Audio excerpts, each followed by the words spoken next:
नमस्कार. सखोल न्यूजमध्ये आपलं स्वागत. पाहूयात आजच्या काही ठळक घडामोडी. शिराळा तहसील कार्यालयातील गैरकारभाराबाबत शिवसेनेकडून जिल्हाधिकाऱ्यांना निवेदन. शिराळा तहसीलदार कार्यालयातील गैरकारभाराबाबत आज शिवसेनेचे शिराळा उपतालुका प्रमुख बाळासाहेब तांबे यांच्या नेतृत्वाखाली जिल्हाधिकाऱ्यांना निवेदन देण्यात आलंय. दरम्यान संबंधित दोषी अधिकाऱ्यांवर कारवाई करण्यात यावी अशी मागणी तांबे यांनी निवेदनाद्वारे केली आहे. पाहूया.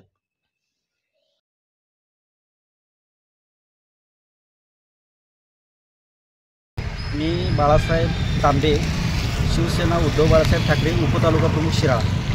आज आम्ही कलेक्टर साहेबांना शिराळा तालुक्यातील काही जे सेतू संदर्भामध्ये जे काही प्रश्न आहेत आणि तहसील कार्यालयामध्ये जे मुलांनी म्हणून जे आर्यंटे आहेत त्यांच्यामार्फत जो काही गैरकारभार चालू आहे, चुकीच्या पद्धतीने एक जो सेतू होता 2016ला ई सेवा केंद्र सील केलं गेलं. खोटी सही प्रांत साहेबांची खोटी सही केल्यामुळं तो सेतू ई सेवा केंद्र सील केलं गेलं. परंतु 2016 नंतर गेल्या 1 वर्षापासून ते ई सेवा केंद्र पुन्हा सुरू झालेलं आहे आणि हे जे सुरू झालेलं ई सेवा केंद्र आहे, या ई सेवा केंद्रामार्फत फार मोठ्या प्रमाणात चुकीच्या पद्धतीनं हे कामकाज चालू आहे. त्यांच्यावरती 420चा गुन्हा दाखल आहे. सदर प्रकरण कोर्टामध्ये न्यायप्रविष्ट आहे.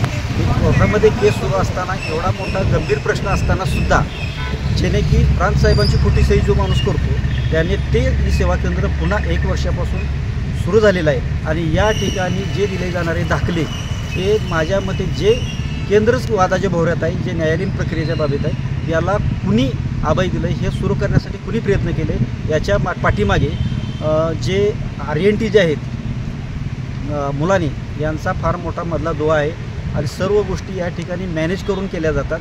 तरी या सर्व गोष्टींचा सर्वतोपरी चौकशी करून दोषींवर कडक कारवाई करावी व त्यांच्यावरती गुन्हे दाखल व्हावे या मागणीसाठी आम्ही कलेक्टर साहेबांना या ठिकाणी निवेदन सादर केलेलं आहे आणि त्या साहेब आम्हाला न्याय देतील अशी आम्हाला अपेक्षा आहे. या गोष्टीसाठी आम्ही प्रांत साहेबांना समक्ष भेटून या गोष्टी सर्व सांगितलेल्या आहेत. प्रांत साहेबांनी ह्याच्यावरती कुठलाही ॲक्शन न घेतल्याने आम्हाला कलेक्टर साहेबांच्याकडे येणं भाग पडलं.